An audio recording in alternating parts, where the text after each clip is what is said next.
안녕하십니까. 임상 심리사를 준비하시는 여러분, 심리학 개론 9강 생리심리학 그 두 번째 시간입니다.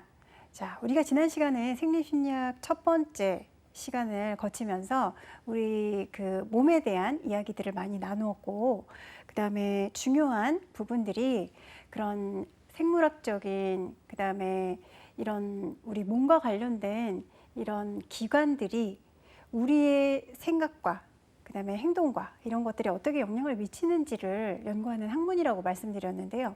오늘도 생리심리학 그 두 번째 시간을 공부를 하면서 우리가 이런 기본들을 좀 잘 기억하고 그러면서 심리학의 어떤 부분 쪽으로 발전이 되었는지도 잘 기억을 좀 하시면 좋겠습니다. 생리심리학에서 우리가 지난 시간에 뇌에 대해서도 공부를 좀 했는데요. 오늘은 좌뇌와 우뇌 이야기로 시작을 해보겠습니다. 두뇌 외과 수술을 하고 있던 의료진이 그 머리를 수술을 하면서 뇌를 수술을 하면서 무언가를 발견한 거예요. 좌뇌랑 우뇌, 그 뇌량으로 연결이 되어 있는데 그런 그 뇌량을 절단을 하면서 뇌 회백질을 다치게 하지 않고 뇌 부분들을 잘 나눌 수 있다는 거예요. 그러니까 뇌 수술을 하면서 그 안에 있는 그 뇌량을 절단을 하는데 그것을 절단하더라도 회백질을 다치게 하지 않으면서 뇌 부분들을 잘 나눠서 뭔가 기능을 잘 유지할 수 있다는 그런 것들을 발견을 한 거예요.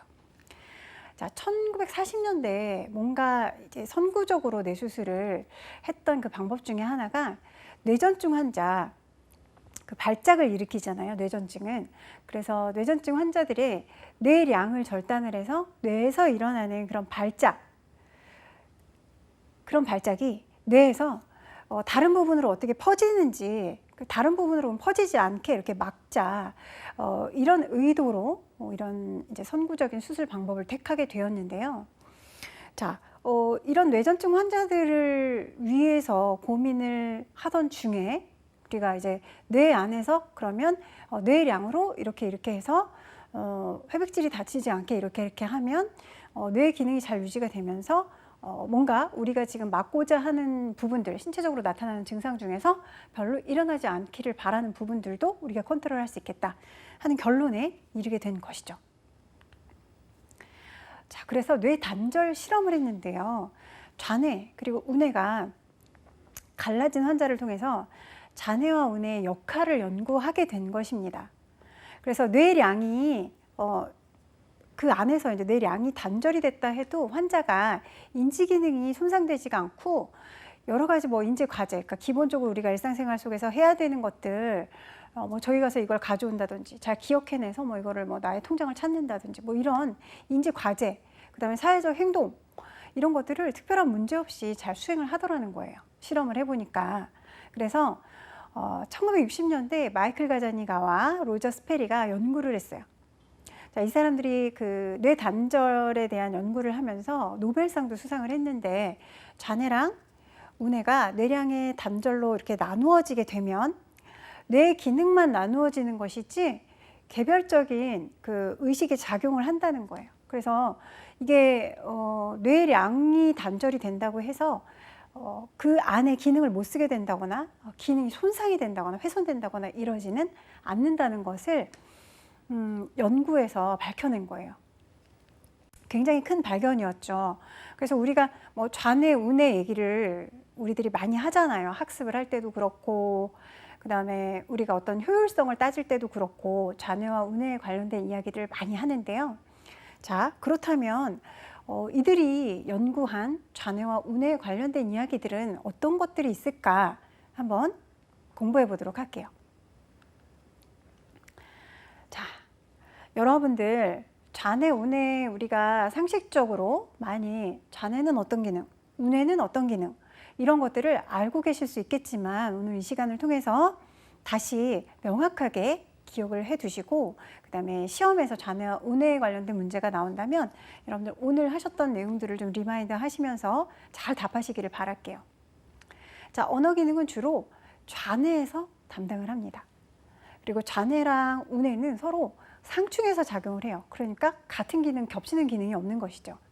뇌 단절 환자의 경우에는 두 개의 뇌가 각각 따로 활동을 한다는 거예요. 그래서 뇌 단절 환자가 우뇌를 쓸 때 언어적인 기능을 수행할 능력이 그러니까 언어적인 기능은 주로 잔해에서 담당을 하기 때문에 언어적인 기능을 수행할 능력이 없기 때문에 그 기능이 떨어지는 그런 언어를 사용할 때는 우뇌가 기능을 못하니까 자, 우뇌는 왼쪽 시야의 시 정보를 받게 되는 거예요. 그래서 이러한 시 정보는 근데 언어적으로 반응을 할 수가 없어요. 그래서 언어 기능은 주로 좌뇌에서 담당한다는 걸 여러분들 잘 기억해 두시고요. 우뇌는 공간적인 과제를 수행을 할 수가 있어서 반응을 잘 하지 못해도 손으로 물건을 잡는 반응은 언어적으로 반응을 잘 못할 때도 뭔가 공간적인 과제, 공간적으로 우리가 잘 생각해서 뭔가 과제를 수행해야 되는 그런 부분의 과제에 대해서는 잘 할 수 있다는 거예요. 그래서 좌뇌는 언어적인 기능을 담당을 하고 우뇌는 공간적인 과제를 잘 수용할 수 있는 뇌이다 라고 여러분들 잘 기억해 두시고요. 자, 그림으로 한번 보여드리면 우리가 이제 보통 잘 알고 있던, 많이 들었던 내용들이신데요. 좌뇌는 언어적인 기능을 담당한다고 방금 말씀드렸잖아요. 그래서 좌뇌는 언어적인 부분에 있어서 우리가 표현을 할 수 있는 것들을 뭐 통합을 하거나 생각을 하거나 이렇게 해서 밖으로 내보내고 이렇게 하는 기능을 하는 것이죠. 그래서 사회성과 연관이 된다든지 아니면은 어떤 문제, 이슈가 있을 때 논리적으로 생각하고 합리적으로 판단하고 그것들을 분석을 해서 합리적으로 판단을 해내는 그런 부분까지 모두 관장을 하는 것을 우리가 좌뇌라고 합니다. 그리고 좌뇌는 전략적이죠. 그러다 보니까 우리가 되게 이성적으로 생각하고 이성적으로 판단하고 할 수 있는 부분을 좌뇌라고 할 수가 있고요. 우뇌는 그림에서 보시는 것처럼 좌뇌는 전략적, 우뇌는 창의적 이렇게 나와 있잖아요.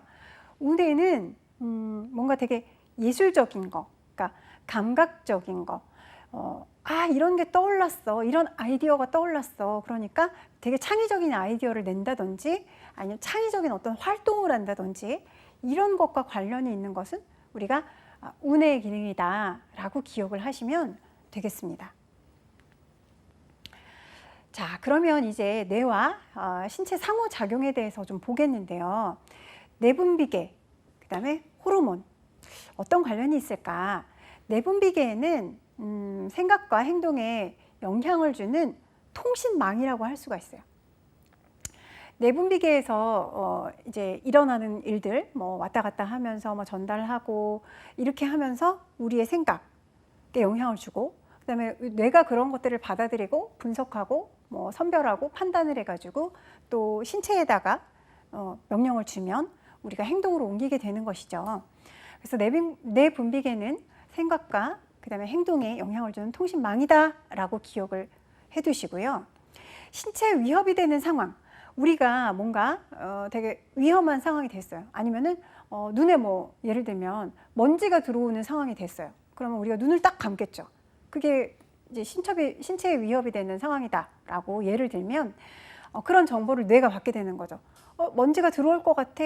뭐 이렇게 뇌에다가 신호를 주면 뇌가 그럼 빨리 눈을 감아야지 하고 신체에다가 명령을 주겠죠. 그래서 뇌는 내분비성과 소통을 하면서 신체의 위협에 대응할 수 있도록 준비를 시키는 역할을 하는 거예요. 자, 그래서 이런 위협적인 상황은요, 신체에 해가 되는 상황 또는 심리적으로 굉장히 막 스트레스 받거나 불안하거나 되게 힘든 그런 상황, 위협이 될 수 있는 그런 상황이 될 수 있다는 거 말씀드리고요. 신경계는 전기적이고 화학적인 어떤 신호를 통해서 그 소통을 하게 돼요.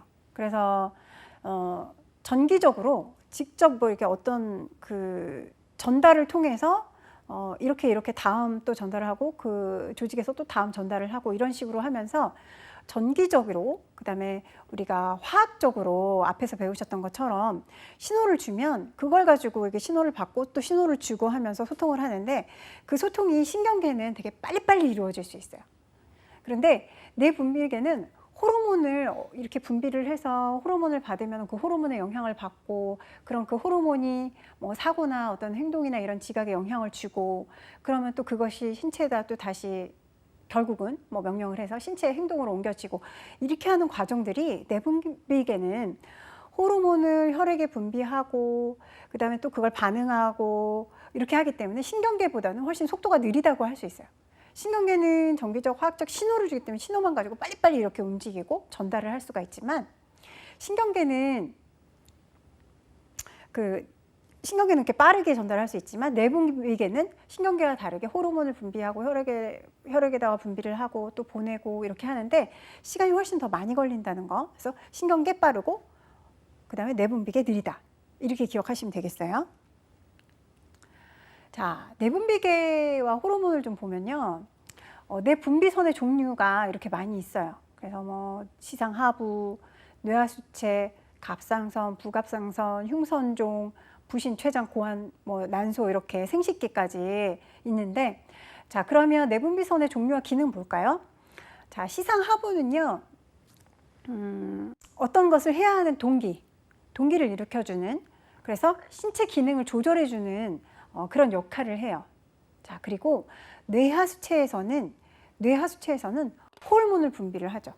그래서 우리에게 필요한 호르몬들 그때 그래서 내가 좀 이완을 해야 된다, 되게 스트레스 받고 지금 현재 되게 힘들어져 있는 상황이다, 그래서 지금 조금 쉬어야 된다, 그러면 뭔가 좀 이렇게 편안하게 쉴 수 있는 그런 호르몬들을 분비를 시켜주고, 아니면은 지금 신체에 위협이 있다, 뭔가 방어를 해야 된다, 이럴 때는 또 신체의 위협에 대응할 수 있는 그런 호르몬을 딱 보내주고, 그래서 굉장히 우리가 이렇게 각성이 되게끔 활성화가 돼가지고 뭔가 탁탁탁 빨리 대처를 할 수 있게끔 도와주고요. 자, 그래서 그런 호르몬 분비를 관장합니다, 뇌하수체는. 그래서 뇌하수체는 호르몬 분비에 관여한다, 이렇게 기억하시면 되겠고요. 갑상선은 에너지 사용 조절.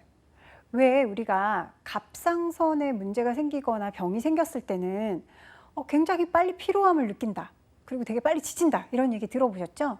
그래서 갑상선은 에너지 사용을 조절하는 역할, 되게 중요한 역할을 하기 때문에 갑상선의 기능이 떨어지거나 거기에 병이 생기거나 문제가 생기면 에너지 사용을 조절할 수가 없어요. 그래서 굉장히 좀 에너지가 떨어진다든지, 에너지 조절하는 기능을 못하니까 굉장히 이렇게 빨리 지친다든지, 이런 상황들이 벌어지게 되는 거죠.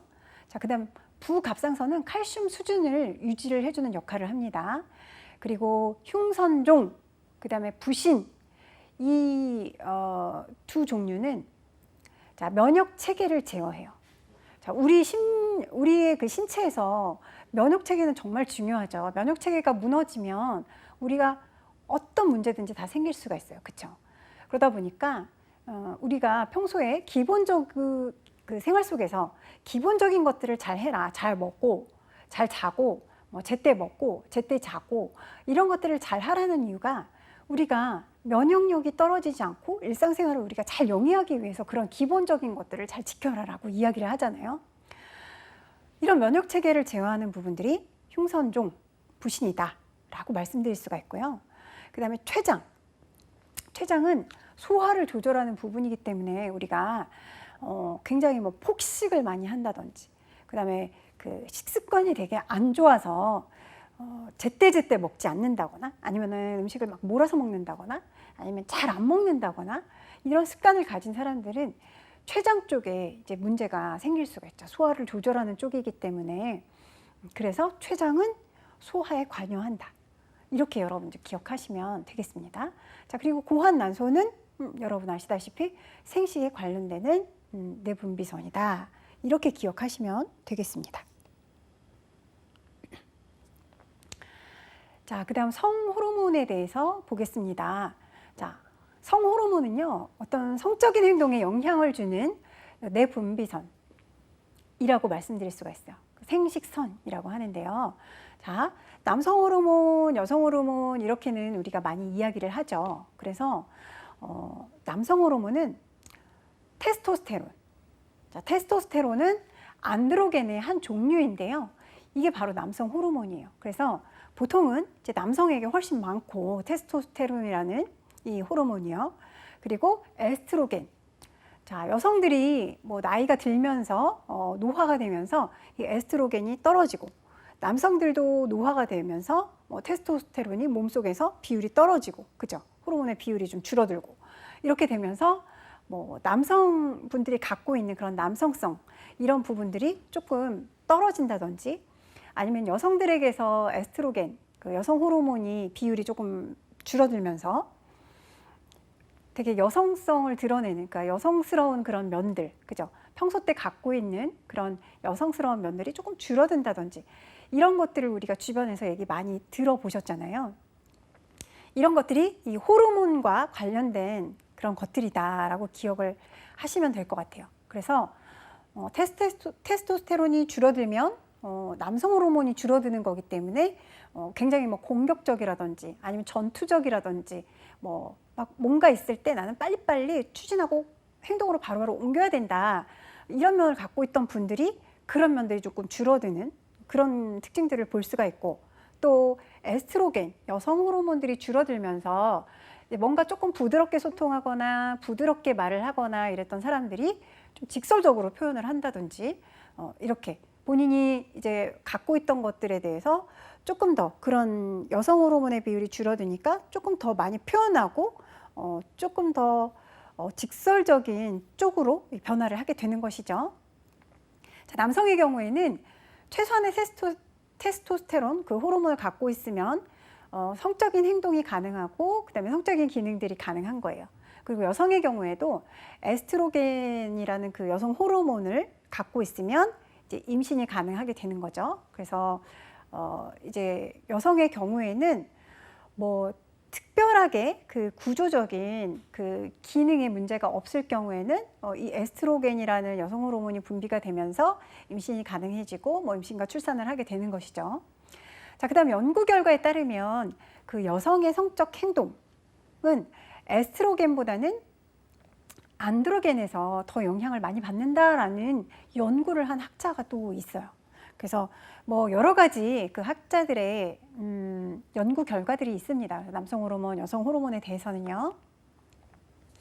자, 이번에는 신경계 그리고 내분비계가 어떻게 조화를 이루고 활동을 하는지를 한번 살펴보도록 하겠습니다. 자, 신경계는요, 전기 화학적인 통신을 해요.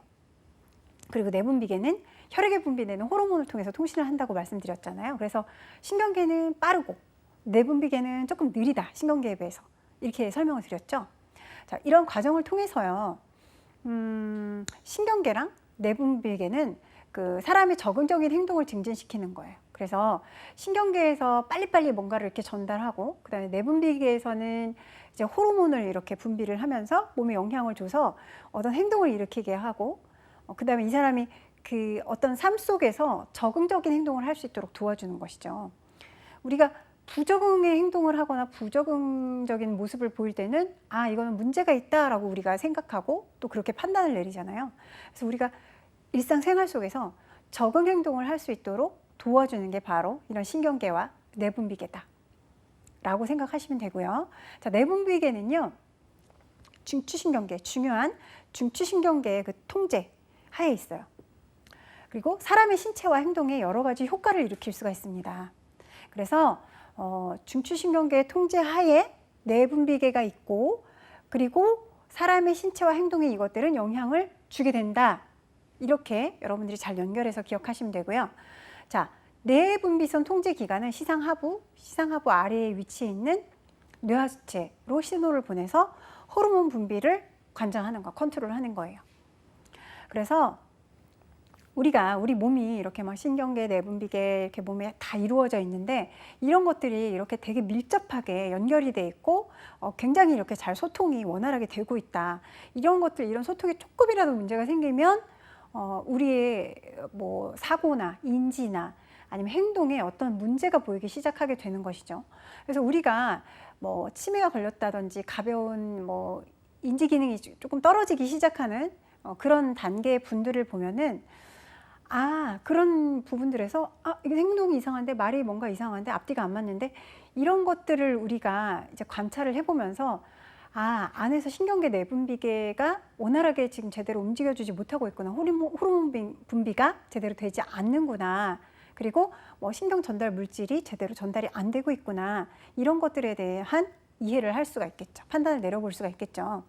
자, 뇌 하수체에서 분비되는 성장 호르몬은요, 뼈, 연골, 근육 조직을 자라게 하거나 이제 어떤 그 다쳤을 때 회복을 도와주는 역할을 해요.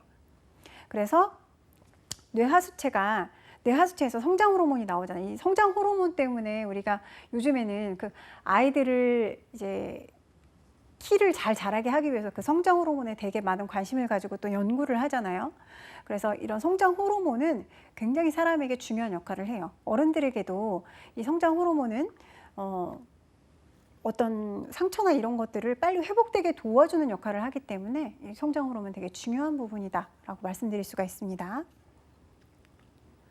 자, 신경계와 내분비계 그 활동을 우리가 지금 보고 있는데, 자, 성장 호르몬에 대한 말씀을 드렸죠. 근데 1930년대 그 이후에 사람들이 계속 성장 호르몬에 관심을 계속 가져왔던 거예요. 요즘에만 우리가 갖고 있는 게 아니라 벌써 1930년대 이후로부터 사람들이 계속 이 성장 호르몬이라는 것에 관심을 계속 두고 있어요. 그리고 연구를 하고 있고, 그래서 어떻게든 더 신체를 크게 만들고 더 강하게 하기 위해서, 그렇죠? 인간의 본능적인 것이겠죠. 우리가 작고 왜소하고 힘이 없는 것보다는 크고 그다음에 힘이 강하고 이렇게 되기를 바라는 게 그 인간의 그 본 모습이기 때문에 그런 부분들에 대해서 30년대 이후로 계속해서 관심을 가지고 연구를 해오는 것입니다. 그래서 왜 우리 운동 경기 때 보면 운동 선수들이 좋은 결과, 그러니까 좋은 성과를 내고 그 다음에 좋은 성과를 내야 또 뭐 우승을 하고 그 다음에 내가 거기서 내가 열심히 훈련하고 했던 만큼 좋은 결과를 낼 수가 있기 때문에 이런 그 성장 호르몬과 연관된 뭐 이런 약물 이런 것들을 많이 하잖아요. 그죠?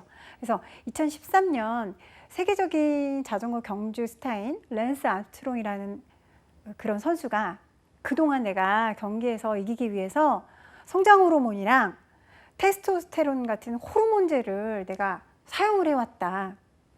내가 그런 걸 지속적으로 맞고 복용을 했다. 이런 부분을 얘기한 적이 있었어요.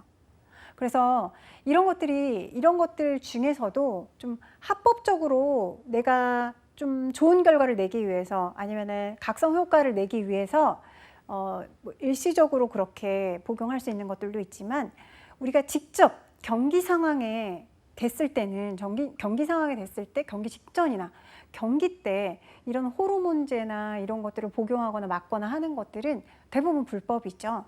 그래서 몰래 이런 것들을 했다가 나중에 뭐 우승을 하거나 뭐 1등을 했는데 나중에 이런 그 성장 호르몬이나 이런 불법적인 호르몬제 주사 이런 것들을 맞았던 게 들통이 나서 뭐 그런 우승했던 그런 상황들이 다시 원점으로 돌아가고 이랬던 상황들도 많이 있었죠. 자, 그래서 인간은 이렇게 성장 호르몬을 활용해서 우리가 더 강해지고 또 조금 더 빨라지고 이렇게 되기를 원하기 때문에 이런 부분들에 대해서 계속 지속적으로 관심을 갖고 연구를 하고 있다라는 말씀 드리고요. 자, 그 다음 경험과 성장의 연결망이에요. 뇌는요. 그래서 뇌구조에서 신경세포의 축삭, 다른 신경세포의 수상돌기 이런 것들은 신경 전달 물질로 화학적으로 연결이 잘 돼 있다라고 신경의 그림을 보여드리면서 설명을 드렸어요. 자, 어떤 신경세포들과 연결망을 이룰 것인지는 신경 전달 물질에 의해서 결정이 되죠. 어떤 신경 전달 물질이 분비가 되느냐, 나오느냐, 전달을 하느냐에 따라서 어떤 신경세포들과 연결이 될지는 그렇게 해서 결정이 되는 것이죠. 구체적인 신경세포들의 연결망은 성장, 그 다음에 경험을 통해서 이루어집니다. 그래서 내가 어떤 경험들을 많이 했고 또 어떠한 부분에서 성장을 했느냐에 따라서 신경세포가 어떤 것들이 나와서 분비가 되고 또 그게 어떤 신경세포들한테 연결이 될 것인지 이런 것들이 결정이 계속 된다는 거예요. 자, 이것들을 설명하기 위해서 동물 그 실험 연구를 했던 사례가 있어요. 자, 동물의 시각 능력 실험 연구라고 이 제목이 붙여져 있는데요. 자, 고양이예요. 새끼 고양이를 가지고 연구를 했어요. 어떤 특정한 새끼 고양이 시지각 환경을 그 한정을 해버리면, 그러니까 그런 것들이 더 이상 이렇게 발현되지 못하게, 발달하지 못하게 그거를 그냥 환경적으로 한정을 해버리면 고양이가 특정 시지각을 발달시키지 못한다라는 것을 이제 실험을 통해서 보여주게 된 것이죠. 자, 고양이가 이 실험은 이제 이렇게 하는 거예요. 고양이가 바로 태어나자마자 아직 어떤 기능들이 잘 이제 발달하지 않았을 때, 고양이가 태어난 직후에 수직선은 이렇게 세로로 된 수직선은 보지 못하고 수평선만 볼 수 있는, 수평선만으로 가득한 환경에서 자라게 만드는 거예요. 수직선이 있는 환경으로는 고양이를 데려가지 않는 거죠. 그래서 수평선만 가득한 환경에서 고양이를 성장시키는 거예요. 그렇게 되면 그 고양이가 그 수직선을 탐지하는 능력이 없어지는 거예요. 아예 생겨나지가 않는 거예요. 그런데 이미 성장한 고양이, 그렇죠? 그냥 뭐 수직선, 수평선 이런 거 생각하지 않고 그냥 우리가 일반적인 그런 환경에서 성장시킨 그런 보통의 고양이를 수직선이 없고 수평선만 있는 환경에 한동안 계속 오랫동안 데려다 놓는 거예요.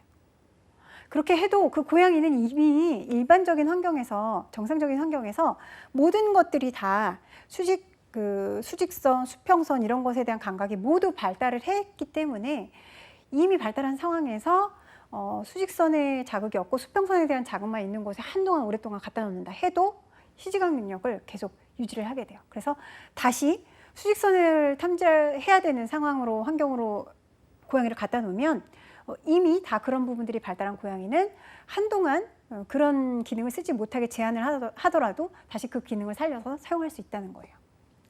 그래서 어릴 때 그 시각 경로의 일부가 손상이 되면 그 고양이가 시각을 회복하지 못하는데, 이미 성장을 해서 그 부분의 그 감각이 발달이 돼 있는 고양이한테는 그냥 손상을 입더라도 회복이 가능하다는 거예요.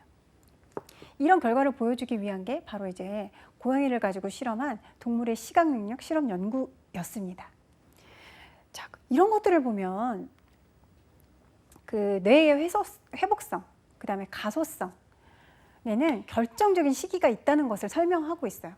이 고양이 실험을 통해서 우리가 성장기에 이런 것들이 뭔가 이렇게 모든 그 몸의 기능들, 그쵸? 신경계나 이런 내분비계나 이런 부분들에 발달이 되게 다양하게 이루어지고 활발하게 이루어져야 할 그런 시기에 그런 자극이나 아니면 발달을 할 수 있는 이런 환경이 전혀 되지 않게끔 환경을 만들어 버리면 신경 경로가 제대로 발달을 할 수가 없다는 거죠. 그래서 성장기의 특정 시기 전에 신경 경로가 이루어져야만 그런 지각인지 기능이 제대로 원활하게 돌아갈 수 있다는 거예요. 자, 결정적 시기로 그러면 언제까지가 결정적 시기냐, 그런 것들이 발달하는 결정적 시기냐, 이런 이야기들이 있는데, 언어 발달의 시기, 결정적인 언어 발달의 시기는 뭐 언어 능력은 타고난다 이렇게 얘기를 하기도 하지만 어떤 자극을 얼마나 주느냐에 따라서도 이 사람의 언어 발달이 굉장히 달라질 수 있거든요. 그래서 어릴 때 10세 이전에 언어의 발달이 고루고루 노출이 되지 않으면 언어 발달이 이루어지기 힘들어요. 그래서 10살까지 계속해서 언어 발달을 전혀 주지 않는다. 이렇게 하면 뭐 그 모방을 해서 모델링해서 그런 것들을 자기가 배워볼 사람도 없고 그런 것들을 누가 가르쳐 주지도 않고 이렇게 된다면, 10살 이전까지 계속 그렇게 된다면 언어 능력이 이제 다시 발달하기가 힘든 거예요. 뭐 우리가 이제 영화에서도 봤던 것처럼 뭐 늑대소년 이런 거 보신 적 있죠. 그래서 벌써 다 성장을 했는데 그냥 그런 언어에 대한 자극이 전혀 없었어요. 그러니까 말을 전혀 모르죠. 못 알아듣고 말도 못하죠. 그런데 이렇게 후천적으로 많은 훈련에 의해서 다시 습득을 할 수도 있죠. 그런데 어쨌든 10세 이전에 그런 자극이 제대로 이루어지지 않으면 언어 발달이 이루어지기 힘들다라는 그 이야기들을 학자들이 하고 있습니다. 자, 외국어 능력 역시 결정적인 시기에 영향을 받는다라는 연구도 하고 있죠. 이런 연구들이 있으니까 우리가 어렸을 때 어학을 공부하기 위해서는 어렸을 때 해야 된다 해서 굉장히 어릴 적부터 막 외국 언어를 공부하기 위해서 많은 노력들을 하죠. 많은 에너지를 거기다 쓰죠. 그래서 우리가 그 외국어 능력을 포함한 그런 언어 능력은 10세 이전에 만들어지기 때문에 그 이전에 언어에 관련된 자극들을 또는 그런 교육들을 꼭 해야만 한다. 그렇지 않으면 그 이후에는 발달이 굉장히 힘들거나 더디다. 자, 그러면 이제 뇌 중에서도 남성의 뇌와 여성의 뇌를 한번 볼까요? 자, 남성의 뇌와 여성의 뇌는 되게 많은 학자들이 연구를 하고 다양한 의견들을 내고 있어요. 자, 기본적으로 차이가 없다라고 이야기를 해요. 자, 몇몇 연구에서는 정보 처리 방식에서 뇌 사용하는 것이 약간 좀 다르다. 이렇게 얘기를 하기도 해요. 그러니까 평균적으로 남성의 뇌가 여성의 뇌보다 평균적으로 살펴보면 조금 더 큰 경우가 많다. 그 편차는 같은 성 내에서도 크죠. 남자 중에서도 뇌 용량이 좀 작은 사람이 있고 아주 큰 사람이 있고, 그렇죠. 여성 중에서도 뭐 뇌 용량 작은 사람, 큰 사람 이렇게 있기 때문에 이거는 개인적인 편차가 크다. 그렇지만 이제 그런 것 때문에 평균적인 차이를 두는 것이 뭐 그렇게 크게 의미가 있나 하는 이야기들을 하는 거예요. 자, 그 다음에 뇌가 크다고 해서 뇌가 더 효율적인가? 그렇다고 얘기할 수는 없다라고 학자들은 얘기합니다. 자, 남성과 여성의 뇌는 성장하면서 호르몬에 의해서 많은 영향을 받죠. 남성의 뇌든 여성의 뇌든 성장하면서 계속 호르몬의 영향을 받으면서 이렇게 성장하고 변화를 합니다. 남성과 여성이 이제 뭐 공간 지각력이 다르다, 뭐 인지 능력이 좀 차이가 있다, 여성은 어떤 부분이 더 발달해 있고 남성은 어떤 부분이 특히 더 발달해 있다, 이런 얘기들 여러분들 들어보셨잖아요. 그런 것처럼 공간 지각이나 언어 단기 기억 하는 것들이 이제 다르기 때문에 인지 과제 수행을 다르게 한다는 연구를 한 이제 학자가 또 있어요. 그래서 여성은 언어적인 능력이 남성에 비해서는 조금 더 높은 편이다. 그렇기 때문에 언어를 활용하는 그 기능이 조금 더 뛰어나다, 조금 더 높다. 이것도 개인별 편차가 있긴 하지만 평균적으로 볼 때 그럴 수 있다라는 이야기들을 하죠. 남성과 여성의 인지 과정의 차이를 보면 어떤 사회적인 기대, 그 다음에 교육, 그 사람이 처해 있던 그 환경이 어땠던가, 이 환경이 이 사람한테 어떤 거를 원했는가 굉장히 인지적으로, 그 다음에 뭐 논리적으로 얘기를 하고 또 뭐 의젓하게 자기 의견, 자기 표현을 해야 되고, 이런 환경에서 자라난 사람들은 훨씬 더 논리적이고 뭐 합리적이고 이렇게 자기 표현을 많이 하겠죠. 그리고 자기 표현을 더 잘하겠고.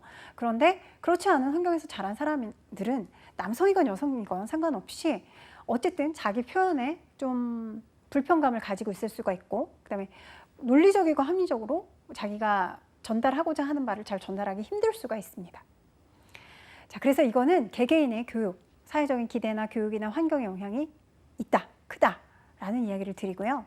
남성과 여성이 같은 인지 과제를 수행할 때 같은 과제를 던져줬어요. 남성과 여성에게.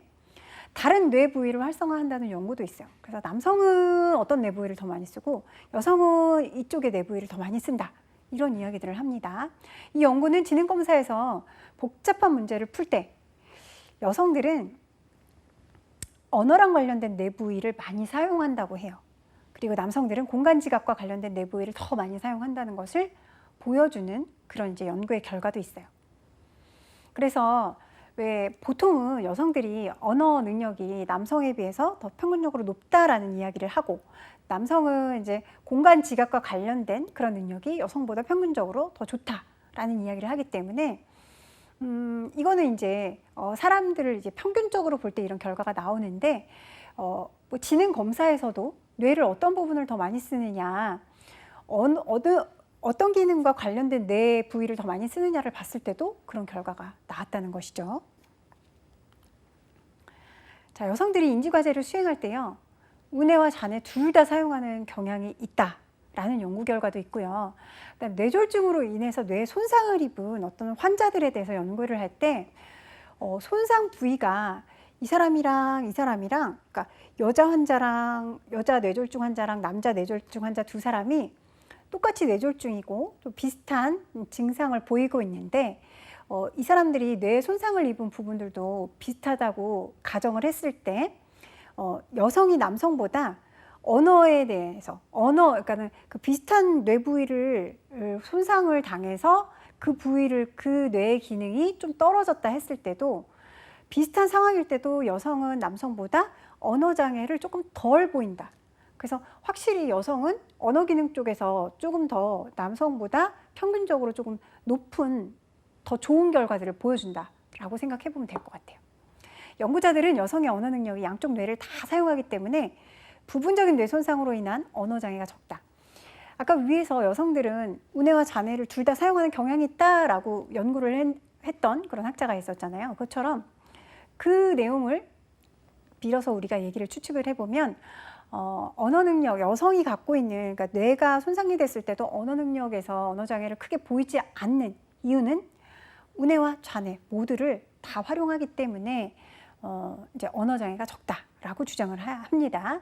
여성들의 뇌 활동은 양쪽 뇌를 가로지르는 경우가 많고 남성들의 뇌 활동은 좌뇌나 우뇌 안에서 앞뒤로 연결되는 경향이 있다라고 또 주장을 하는 학자들도 있어요. 자, 이제 좌뇌와 우뇌의 내용을 좀 마무리하고요. 이제 뇌신경에 대해서 이제 손상이 됐을 때 새롭게 연결되는 뇌신경은 어떤 특징들을 보이는가 이 부분을 좀 나눠보도록 할게요. 뇌는 자라나면서요. 새로운 신경세포를 만들고 또 새로운 연결망들을 계속 만들어내는 거예요. 나이가 먹어가면서도 계속 몸속에서 이런 신경에 대한 새로운 신경세포를 만들고 또 새로운 연결망을 만들고 그래서 자기가 활동하고 전달할 그 체계를 만들고 이렇게 하는 것은 계속 반복이 된다는 거예요. 우리가 살면서 새로운 경험들을 하고 또 기억을 만들어 가잖아요. 이런 과정들이 계속 신경세포를 만들고 또 연결망을 만들어내고 하는 과정들이라는 거죠. 어떤 일을 기억하고 습관을 만드는 거, 이거는 뇌가 자라고 또 새로운 연결망을 만드는 그런 과정과 같이 한다라고 생각하시면 돼요.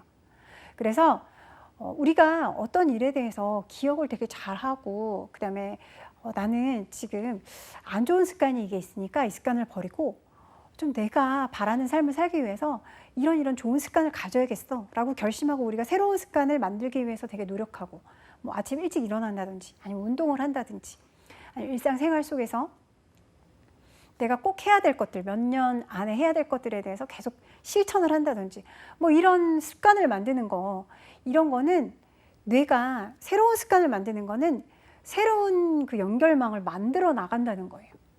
그래서 이게 뇌가 새로운 신경세포 만들고 또 그 자기의 체계를 만들기 위해서 연결망을 만들고 이렇게 계속 만들어 나가는 과정이기 때문에 우리가 습관을 만들고 뭔가를 기억해내고 이런 것은 사실 그렇게 쉬운 일이 아니죠. 자, 그리고 학습이 우리가 학습하는 것 있잖아요. 뭔가 배우고 기억하고 하는 그 학습에 대한 거.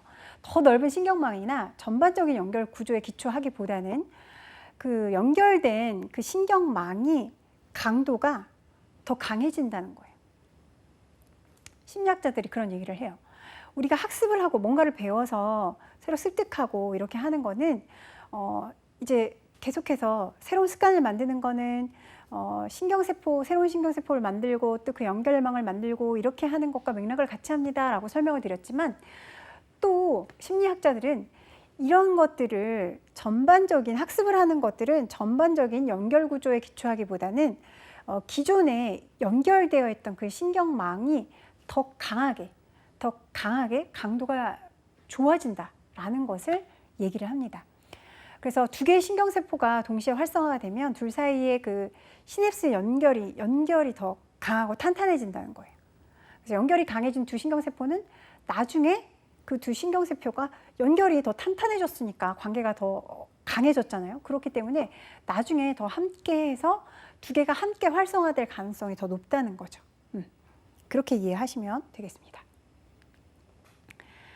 자, 1940년대 도널드 헵이라는 사람이 제시한 이론이 있는데요. 뭐냐면 함께 지금 신경망이 이렇게 연결되고 뭐 이것과 이것이 두 개가 이렇게 연결이 되면 더 강하고 단단해진다. 그래서 나중에 걔네 두 개가 연결이 될 가능성이, 두 개가 함께 연결이 될 가능성이 커진다라고 말씀드렸잖아요. 그것처럼 그 도널드 헵이 함께 활성화가 되면 함께 묶인다라는 이야기를 했어요. 그래서 1이라는 신경세포와 2라는 신경세포가 연결이 한번 됐어요. 그리고 그것이 이제 그때 학습했던 부분들을 또 다시 계속 불러와야 되는 상황이 됐어요. 그러면 이게 반복적으로 계속 다시 불러와지면서 두 개가 같이 함께 계속 묶이는 상황들을 반복을 하잖아요. 그렇게 되면 함께 활성화가 된다. A라는 신경세포와 B라는 신경세포가 함께 활성화가 돼서 같이 이렇게 묶여서 함께 활동할 수 있는 가능성이 커진다라고 이해를 하시면 되겠어요. 자, 우리가 어떤 경험을 하게 되면은 다른 연결된 일들이 생각나는 거. 그러니까 예를 들면 우리가 예전에 되게 기분 좋은 아주 좋았던 기억을 갖고 있는데 그 기억 안에 내가 함께 갖고 있는 뭐 청각적인 어떤 좋은 기억이 있다. 뭐 좋은 소리를 들었다거나 아니면 좋은 음악을 들었다거나 이런 기억이 있다 하면은 우리가 이제 그런 음악을 들었을 때 다시 그때 되게 좋은 환경에서 되게 기분 좋게 지냈던 그런 기억이 이렇게 같이 떠오르잖아요. 함께 같이 떠오르잖아요. 그래서 우리가 어떤 그 연결된 일들이 생각나는 거, 그 다음에 어떤 행동을 되풀이하면 그 행동이 습관이 되어서 그 행동이 그냥 자연스럽게 또 계속 나오게 되는 거, 이런 것들이 이제 신경망의 연결에 의해서 이런 결과들이 보여지는 거다라고 이해를 하시면 되겠습니다. 자, 학자들은요, 성인의 뇌가 새로운 뇌세포를 계속 만들어내지 못한다 이렇게 얘기를 했지만 뇌의 어떤 부위에서는 성인이 된 후에도 새로운 신경세포를 만들어낸다는 것을 발견하기 시작했어요. 그래서 성인이 되었다고 해서 신경세포를 뇌에서 그 새로운 뇌세포를 만들어내지 못한다라는 것은 우리가 조금 생각해 봐야 할 문제라는 거죠. 자, 신경조직 발생은 해마에서 많이 일어나요. 자, 우리 해마라는 단어 여러분들이 잘 기억해 놓으셔야 돼요. 해마는 단기 기억, 우리가 단기적으로 기억하는 그 단기 기억을 장기 기억으로 만들어주는 역할을 해요. 그래서 단기 기억은 우리가 짧게 그때그때 필요한 기억들을 하는 건데 장기 기억은 우리가 도서관처럼 계속 저장하는 아주 오랫동안 남는 기억을 얘기를 하는 거거든요. 그러다 보니까 해마는 그 단기 기억을 장기 기억, 나의 어떤 정보나 아니면은 나의 지식 이런 걸로 만들어주는 역할을 하는 그 조직이 해마다. 그래서 해마를 잘 기억해 두시고요. 환경이 신경조직 발생에 영향을 준다는 연구가 있는데 이 연구는 어떤 거냐면 그 사회적 동물들이 같은 공간 안에서 살게 되면 어떤 계층은 굉장히 위에 있고 어떤 계층은 좀 아래쪽으로 내려가 있게 된다는 거죠. 자연스럽게 그런 계층들이 형성이 된다는 거죠.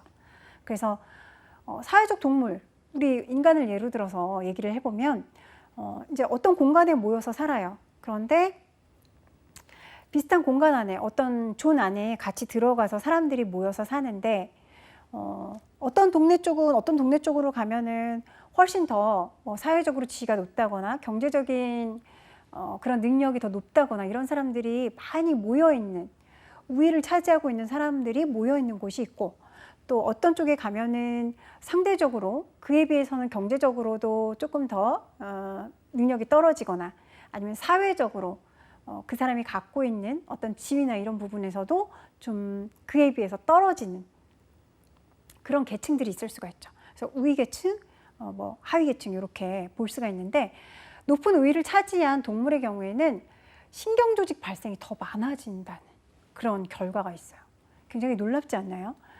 자기보다 우리가 쥐를 가지고 실험을 해봤어요. 근데 자기보다 더 우위 계층인 수컷, 그러니까 동물에서는 굉장히 더 이렇게 몸이 크거나 되게 강하거나 아니면 뛰어난 운동 능력을 갖고 있는 그런 동물이 우위 계층이 되겠죠. 그래서 자기보다 더 우위 계층인 수컷과 같은 공간에서 사는 쥐, 하위 계층의 쥐를 봤을 때 스트레스가 굉장히 많잖아요. 쟤가 나보다 힘도 세고 나는 쟤 밑에야 이렇게 생각하니까 쥐 입장에서도 이제 내가 하위 계층의 쥐의 입장에서는 굉장히 스트레스가 되는 거죠. 그러다 보니까 스트레스가 많은 환경에서 신경조직 발생이 줄어든다. 신경조직이 계속 생기면서 새로 학습하고 뭔가를 만들어가고 성장하고 발전해야 되는데 그런 이제 조직의 발생이 줄어든다는 거예요. 자, 이거 굉장히 중요한 연구 결과 아닌가요? 이건 우리가 인간한테도 이런 부분들을 좀 적용해 볼 수가 있겠죠. 자, 그럼 이제 유전에 대해서 좀 알아볼게요. 자, 유전은 우리 행동에 어떤 영향을 미칠까?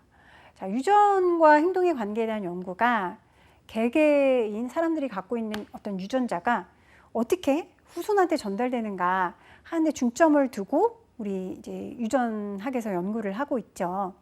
그래서 조현병, 조울증, 요즘에 굉장히 이제 이런 병들이 많아지는데 이런 병들과 같은 심리적인 장애가 유전적으로 어떻게 영향을 주고 또 영향을 받게 되는 건지 이런 그 학자들이 이런 연구를 굉장히 많이 하고 있죠.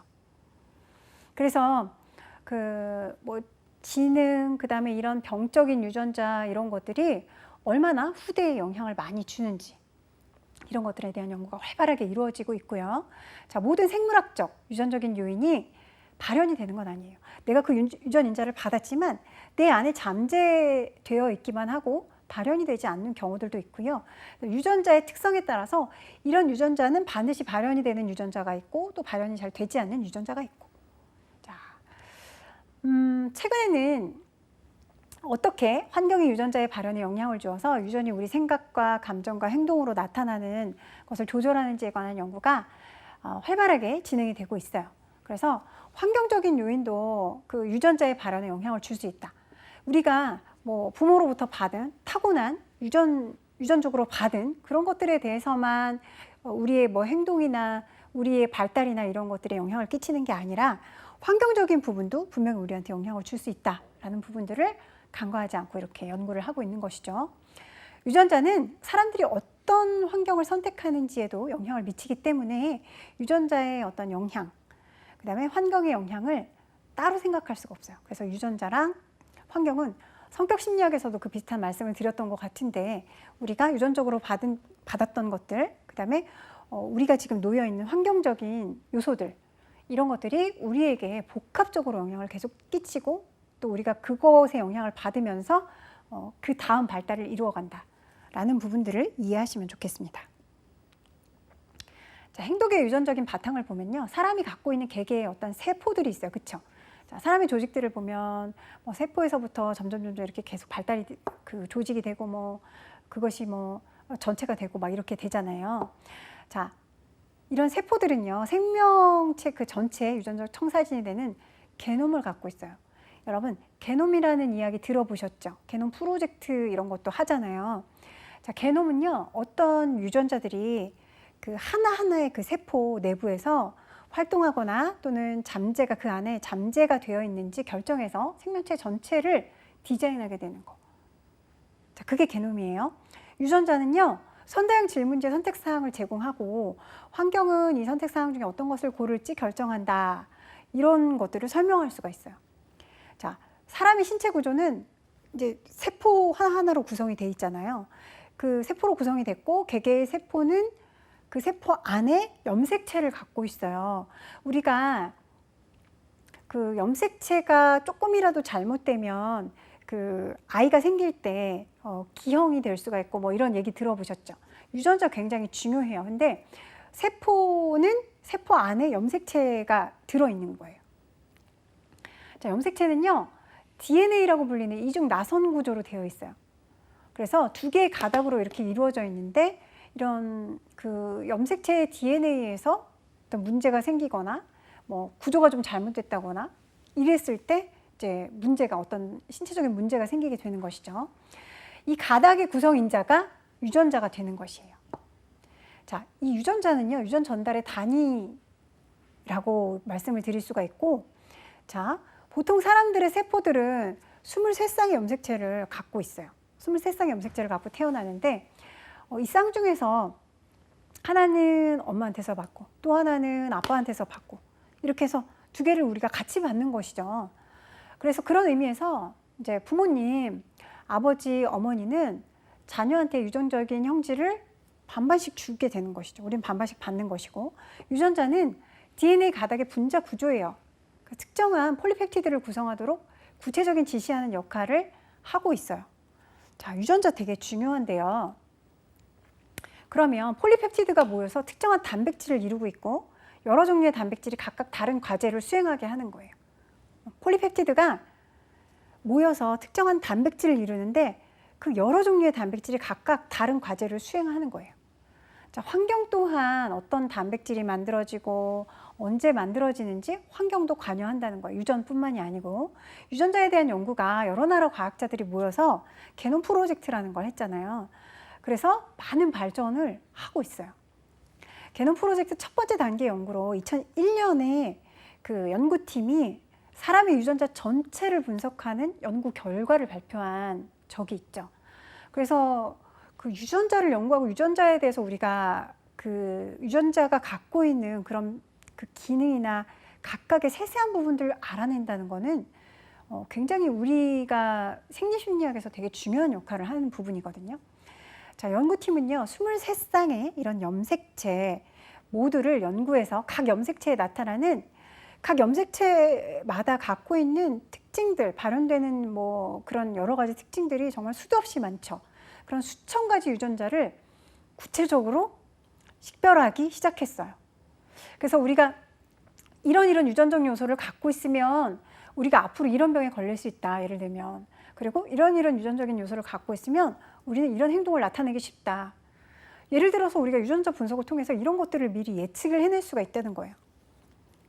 자, 그러니까 우리의 삶에서 우리가 앞으로 살아가는데, 건강하게 살아가는데 특히 기본적으로는 우리가 이제 병 걸리지 않고 아프지 않고 살아야 이제 삶의 질이 잘 유지가 되는데, 기본적으로 건강에 대한 부분을 얘기해 본다면 이런 유전자 분석을 통해서 우리가 걸릴 수도 있는, 걸릴 가능성이 큰 병, 이런 것들에 미리미리 대비하고 습관을 바꾼다든지 이런 노력들을 통해서 우리가 우리의 삶을 더 질롭게 살 수 있는 방법이 또 되겠죠. 자, 유전자에 대한 얘기를 하다 보면 이제 우성인자, 열성인자 이런 것들이 있어요. 그래서 멘델이라는 학자가 유전자 형질이 어떻게 발현되는지에 대해서 그 메커니즘을 연구하기 위해서 선택적인 번식이라는 실험적인 방법을 가지고서 연구를 했어요. 멘델은 완두콩 식물이 보라색 꽃을 피우는지 흰색 꽃을 피우는지 이런 것들을 구별하면서 이 연구를 통해서 아, 이거는 우성인자다, 이거는 열성인자다, 이런 것들을 발견을 해냈거든요. 자, 우성인자는요, 그 유전자가 포함되어 있으면 항상 발현되는 거예요. 예를 들면 우성인자는 발현이 되는 인자고, 열성인자는 우성인자가 없을 때, 우성인자는 무조건 발현이 되기 때문에 우성인자가 없어야만 열성인자가 발현이 돼요. 자, 그럼 우성이 훨씬 더 센 거겠죠? 항상 발현이 되는 것들을 우리가 우성인자라고 하고, 우성인자가 없어야만 형질이 발현이 된다 하는 것들을 열성인자다라고 설명할 수 있어요.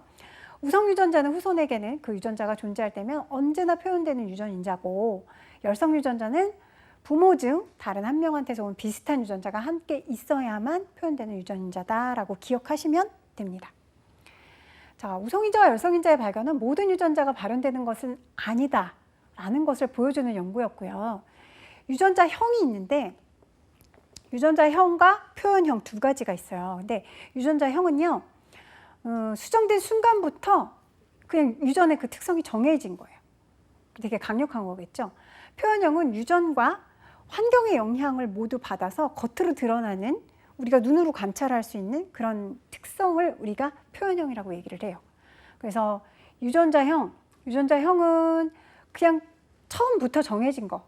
그 다음에 표현형은 환경이나 이런 것들에 의해서 뭔가 조금 바뀔 수 있는 가능성이 있는 것들, 그렇죠? 유전과 환경의 두 가지 영향이 모두 섞여서 겉으로 드러나는 그런 특성이다라고 설명드릴 수가 있어요. 유전은 표현형에 영향을 주는 두 가지 요소 중에 하나고요. 사람이 갖고 있는 그런 많은 형질들이 우성과 열성이 결정되어 있지 않아도 유전자의 표현은 다르게 나타날 수가 있다는 거. 자, 그런 거 여러분들 알아두시고요. 자, 다양한 유전자형이 있고 또 돌연변이 우리 들어보셨잖아요. 다양한 유전자형은 부모가 같은 형제도, 그렇죠?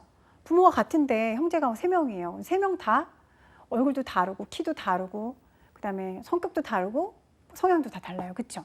이런 다른 조합의 유전자들을 받았기 때문에 모두가 이렇게 다른 거죠.